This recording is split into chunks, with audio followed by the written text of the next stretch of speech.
하나님의 말씀은 출애굽기 17장 8절부터 16절까지입니다. 출애굽기 17장 8절부터 16절까지입니다.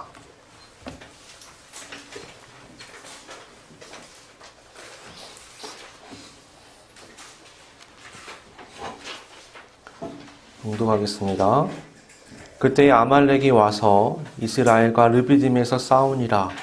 모세가 여호수아에게 이르되 우리를 위하여 사람들을 택하여 나가서 아말렉과 싸우라. 내일 내가 하나님의 지팡이를 손에 잡고 산 꼭대기에 서리라. 여호수아가 모세의 말대로 행하여 아말렉과 싸우고 모세와 아론과 훌은 산 꼭대기에 올라가서 모세가 손을 들면 이스라엘이 이기고 손을 내리면 아말렉이 이기더니 모세의 팔이 피곤하매 그들이 돌을 가져다가 모세의 아래에 놓아 그가 그 위에 앉게 하고 아론과 훌이 한 사람은 이쪽에서 한 사람은 저쪽에서 모세의 손을 붙들어 올렸더니 그 손이 해가 지도록 내려오지 아니한지라. 여호수아가 칼날로 아말렉과 그 백성을 쳐서 무찌르니라. 여호와께서 모세에게 이르시되 이것을 책에 기록하여 기념하게 하고 여호수아의 귀에 외워 들리라. 내가 아말렉을 없이 하여 천하에서 기억도 못하게 하리라. 모세가 제단을 쌓고 그 이름을 여호와 니시라 하고 이르되 여호와께서 맹세하시기를 여호와가 아말렉과 더불어 대대로 싸우리라 하셨다 하였더라. 아멘. 제가 군대에 있을 때 일주일에 한 번씩 시간을 정해놓고 정신교육이라는 이름으로 사병들에게 어떤 시청각 교육을 합니다. 그 내용이 이렇습니다. 우리 군의 주 적은 북한 군이고 양쪽 군의 병력이 어떻게 차이가 나는가?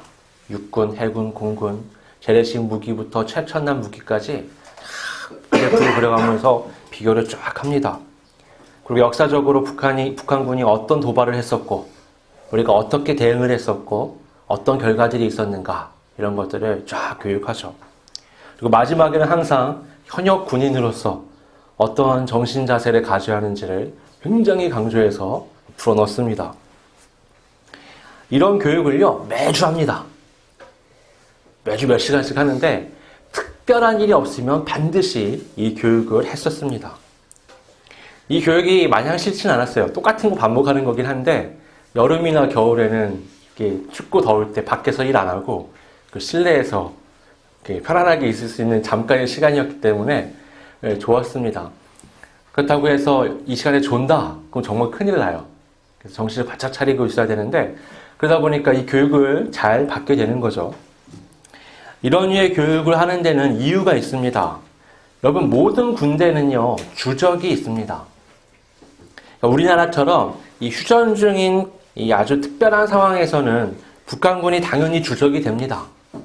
하지만 우리나라와 같은 특별한 상황에 놓이지 않았더라도 세계의 모든 나라의 군대들은요 주적을 정해놓고 있습니다. 어떤 나라든지 다요. 주의할 것은 그 나라의 주적이 있다는 얘기가 아니고요. 그 군대에 주적이 있다는 겁니다. 이 주적을 정해놓는 이유는요. 주적을 정해놓지 않으면 제대로 된 군사력을 갖출 수가 없습니다. 예를 들어서 여러분 복싱 선수를 한번 생각해 보세요. 평상시에도 훈련을 합니다. 달리고 줄넘기 하고 샌드백도 두드리고 그 체육관에 있는 동료 선수랑 같이 스파링도 하겠죠. 근데 그거는 일반적인 훈련입니다. 그것들은 현상 유지하는 데는 도움이 되지만 무언가 경기력을 끌어올리는 데는 도움이 되지 않아요. 그래서 이런 훈련만 하다 보면 자연스럽게 경기력이 퇴보합니다. 언제 경기력이 올라오느냐? 시합 날짜가 딱 잡혀요. 몇 달 뒤에 언제 어디서. 그리고 상대 선수가 딱 잡힙니다. 그럼 그때부터 경기력이 올라가기 시작하는 거예요. 그 선수에게 맞춰서 체중 감량을 하고 상대의 기술이 어떤 건지, 체격 조건이 어떤지, 경기 스타일은 어떤지 이런 것들을 면밀하게 분석합니다. 거기에 맞춰서 내 조건들을 따져보고 그렇다면 어떤 전략과 전술로 싸워야 하는가 이런 것들을 따져보게 되죠. 거기에 맞춰서 이제 훈련을 하게 되는 겁니다. 이렇게 상대가 있을 때에 비로소 복싱 선수는 최상의 경기력을 가질 수 있게 되는 겁니다. 이건요, 모든 스포츠에 적용이 되는 겁니다. 그리고 상대와 맞붙는 모든 이 세상에 있는 분야에 적용이 된다고 말할 수 있죠.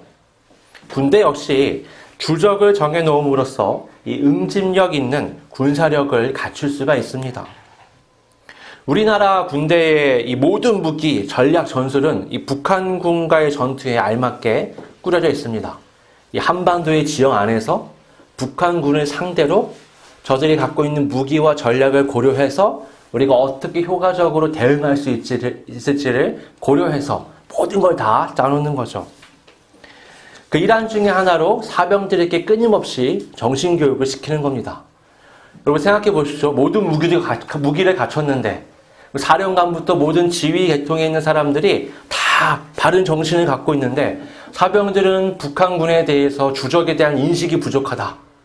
그럼 만약 전쟁이 일어나면 어떨까요?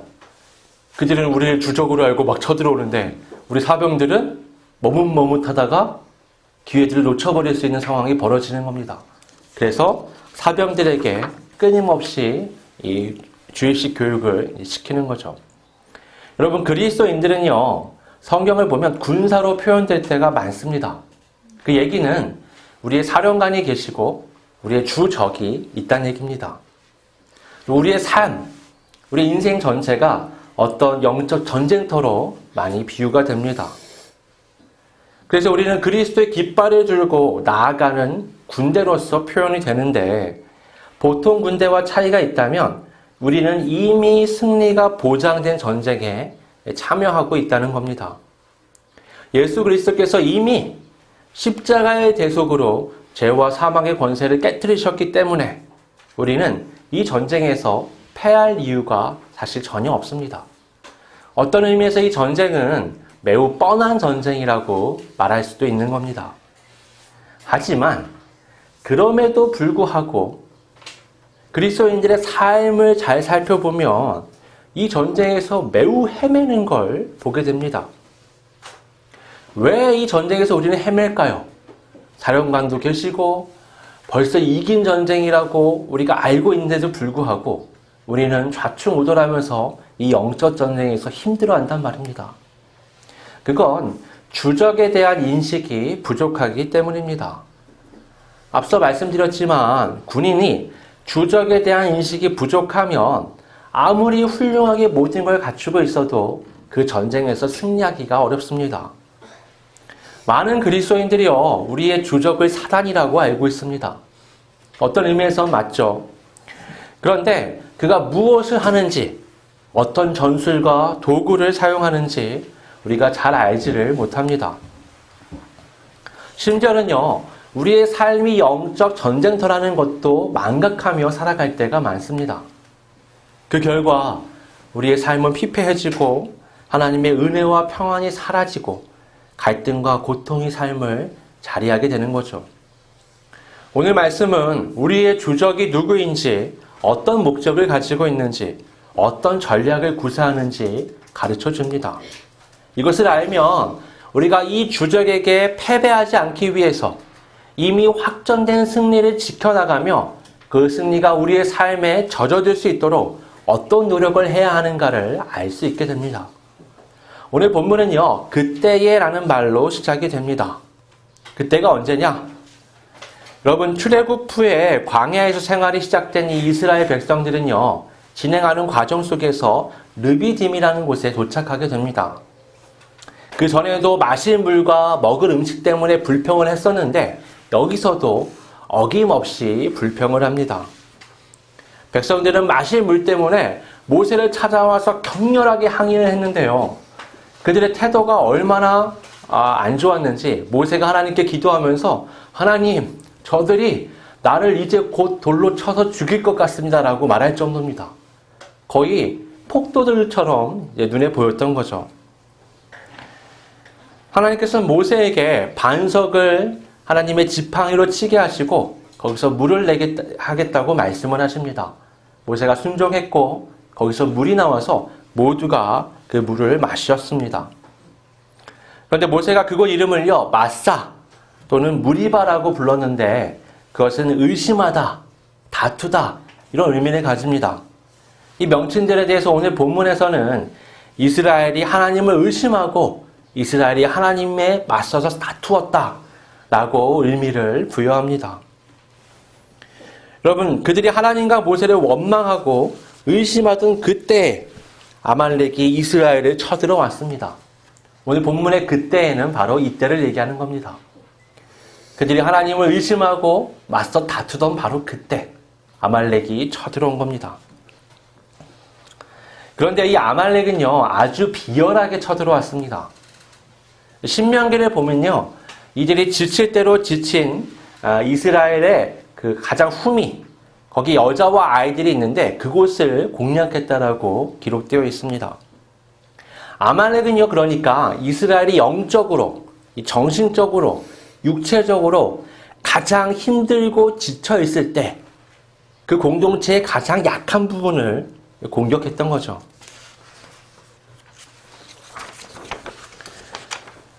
모세는요, 여호수아를 불러서 이렇게 말합니다. 우리를 위하여 사람들을 택하여 나가서 아말렉과 싸우라. 내일 내가 하나님의 지팡이를 손에 잡고 산 꼭대기에 서리라. 여러분, 이렇게 급박한 때에는요, 빨리 대처하는 것이 중요합니다. 그런데 빨리 대처하는 것보다 더 중요한 게 뭐냐? 상황을 정확하게 분석하는 겁니다. 여러분, 정확한 분석이 없으면요, 아무리 빨리 대처를 해도 문제를 제대로 해결하지 못할 뿐만 아니라 오히려 문제를 더 악화시킬 수가 있는 거죠.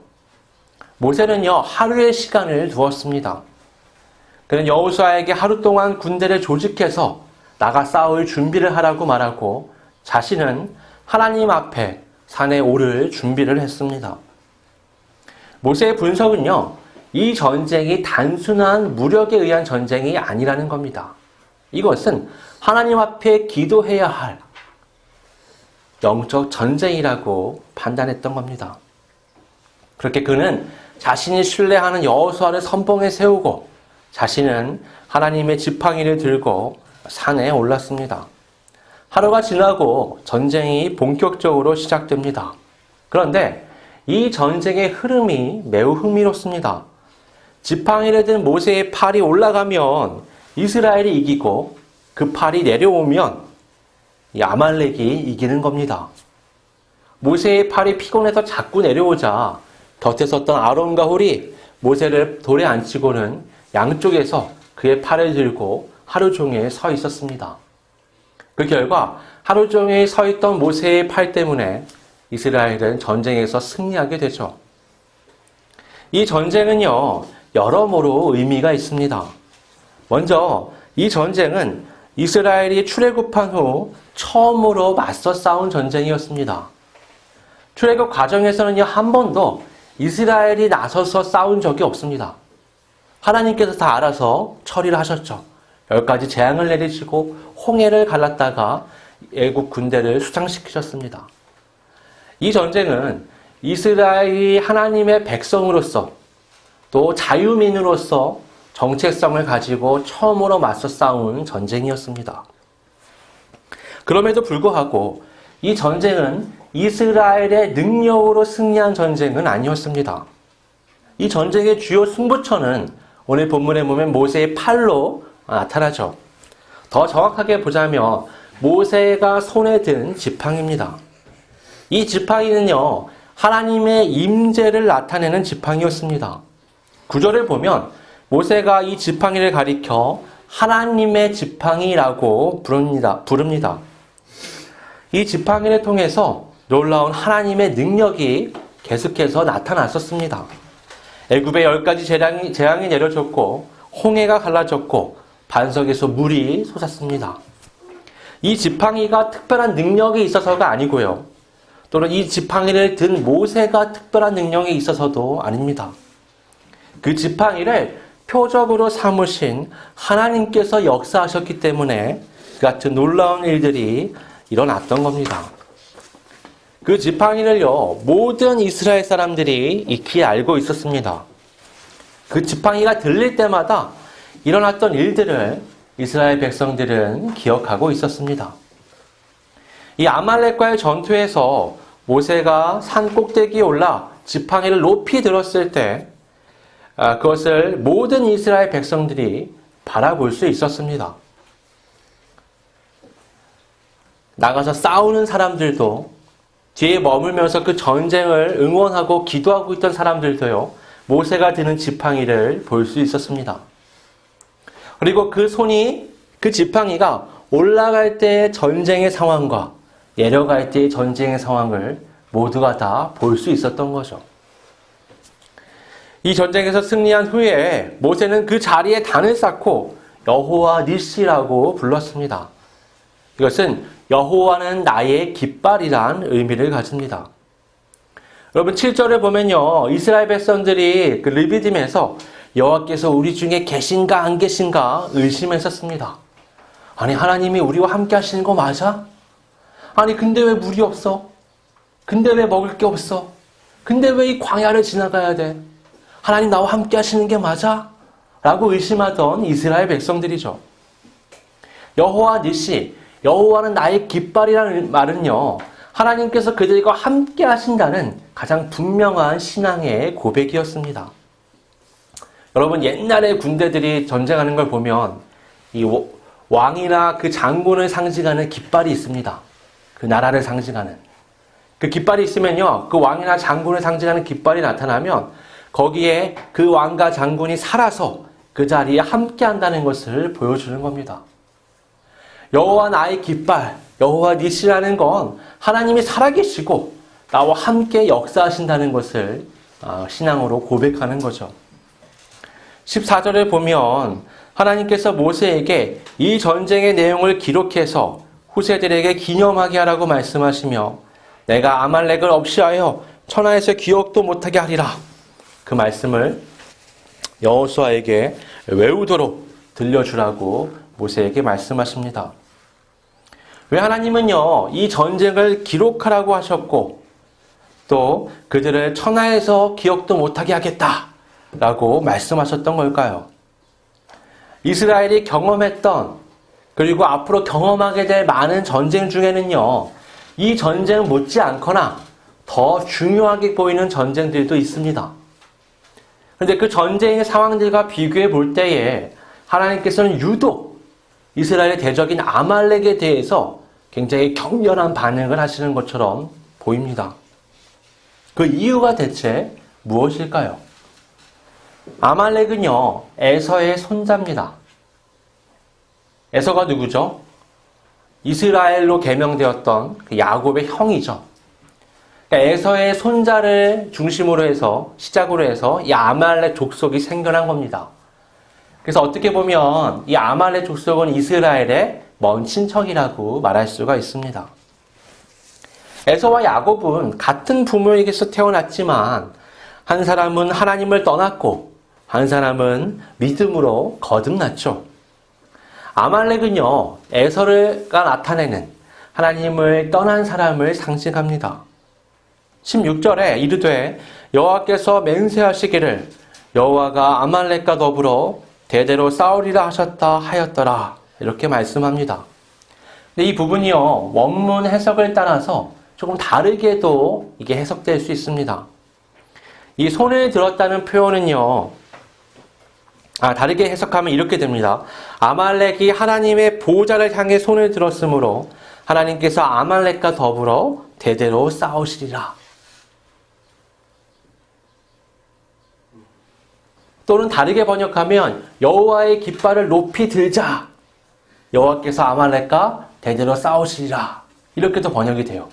여러 가지로 번역이 되는 조금 애매한 문장인데요, 이걸요, 하나님의 보호자를 향해서 아말렉이 손을 들었다라는 것으로 보게 되면, 여러분 이 손을 든다는 게요, 사람이 사람을 향해서 폭력을 가할 때 손을 드는 걸 의미합니다.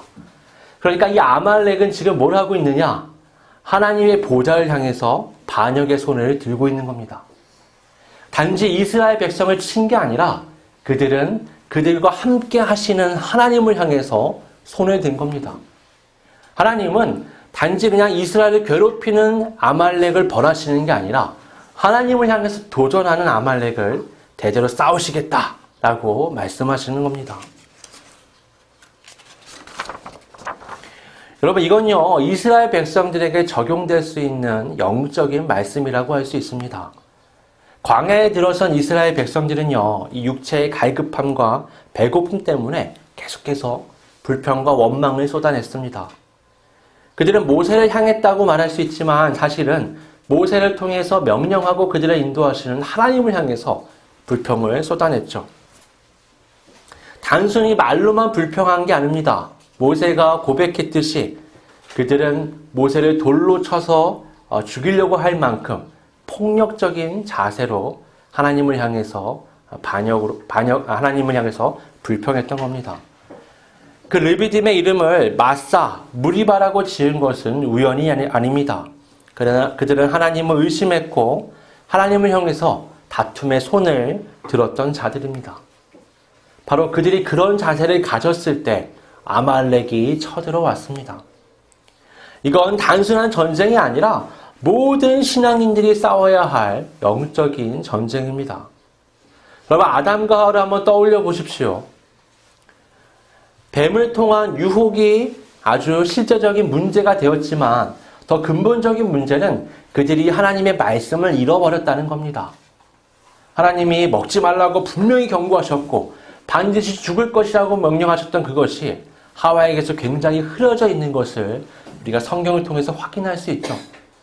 먹지 말라고 했는데 만지지도 말라고 대답을 하고 죽는다고 하나님께서 말씀하셨는데 죽을까라는 의문문으로 대답합니다. 여러분, 이 이스라엘이 광야에서도 이 똑같은 상황을 보여줍니다. 이스라엘의 출애굽 1세대는요, 당장 눈에 보이는 이 아말렉은 물리쳤지만 시간이 지나면서 하나님에 대한 의심을 떨치지 못합니다. 불평과 원망이 끊임없이 이어졌고 그들은 결국 하나님을 향해서 반역의 손을 들게 됩니다. 결과적으로 그들은 이스라엘 출애굽 1세대는 가나안 땅에 들어가지 못하고 광야에서 죽음을 맞이하게 됩니다. 여러분, 예수님도 이 전쟁을 치르셨습니다. 여러분, 예수님에게 닥쳐왔던 문제들을 한번 떠올려 보십시오. 이 공생애 동안에 수많은 사람들이 예수님을 시험합니다. 의심합니다. 반대하고 폭력과 살인의 위협이 예수님을 늘 따라다녔습니다. 그리고 예수님은 십자가에 못 박혀 죽으셨죠. 그러나 그 모든 것들은요, 사실 예수님께는 문제가 되지 않았습니다.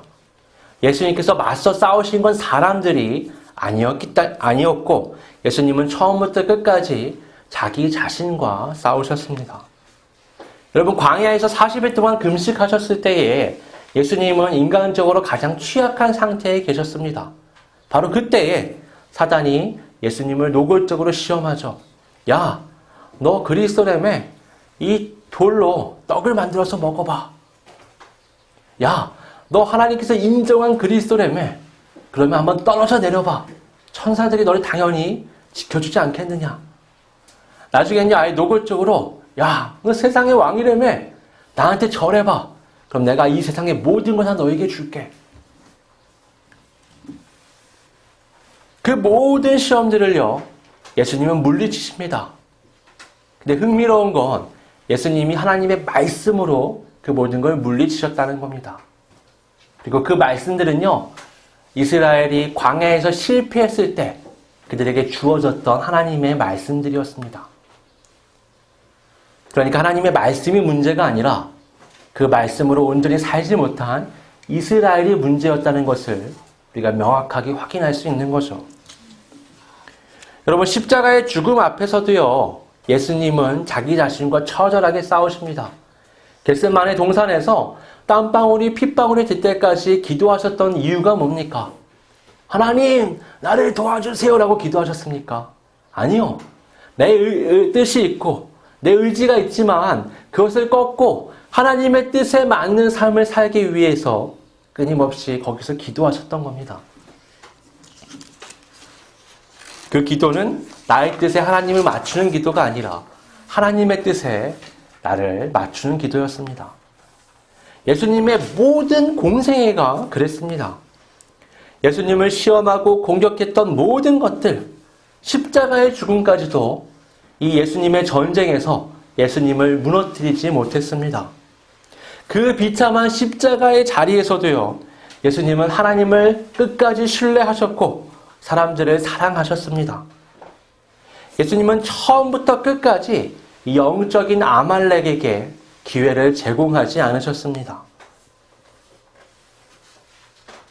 닥쳐오는 고난이 문제를 일으키는 게 아닙니다. 그것을 바라보는 나의 마음과 생각이 영적으로 문제를 일으키는 겁니다. 우리의 적은 하나님이 아닙니다. 우리의 적은 문제도 아닙니다.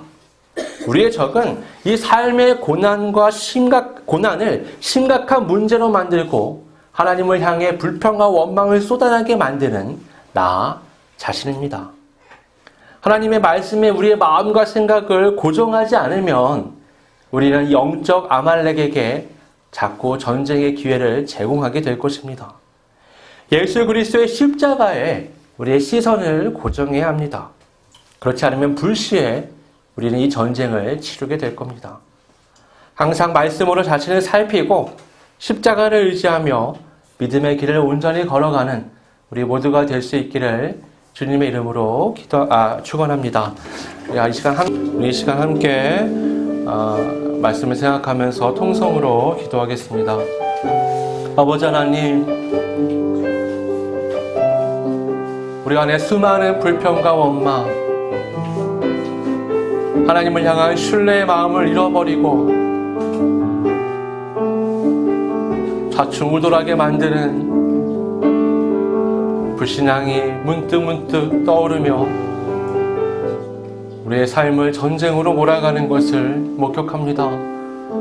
아버지 하나님, 이 영적 전쟁에서 승리할 뿐만 아니라 애초에 이 영적 전쟁에 휘말리지 않을 수 있도록 우리의 마음과 생각이 늘 하나님의 말씀에 향해 있고 우리 주 예수 그리스도의 십자가를 의지할 수 있도록 역사하여 주시옵소서. 이 영적 전쟁에 우리가 임하게 될 때에 모세가 지팡이를 높이 들며 하나님의 함께하심을 바라보고 여호와 니시라고 외쳤던 것처럼 우리들도 우리의 손에 쥐어져 있는 이 십자가를 높이 들며 하나님의 구원하심, 하나님의 역사하심, 하나님의 인도하심을 바라보며 하나님을 의지하여 이 모든 시험을 이길 수 있도록 이끌어 주시옵소서. 말씀에 늘 고정되어 있고 십자가에 늘 고정되어 있는 온전한 믿음의 삶을 걸어갈 수 있도록 주여 이끌어 주시옵소서. 이 영적 전쟁에 휘말리지 않고 휘말리더라도 빠르게 이겨나갈 수 있는 그리스도의 군사가 되어 온전한 구원의 길을 걸어갈 수 있도록 이끌어 주시옵소서.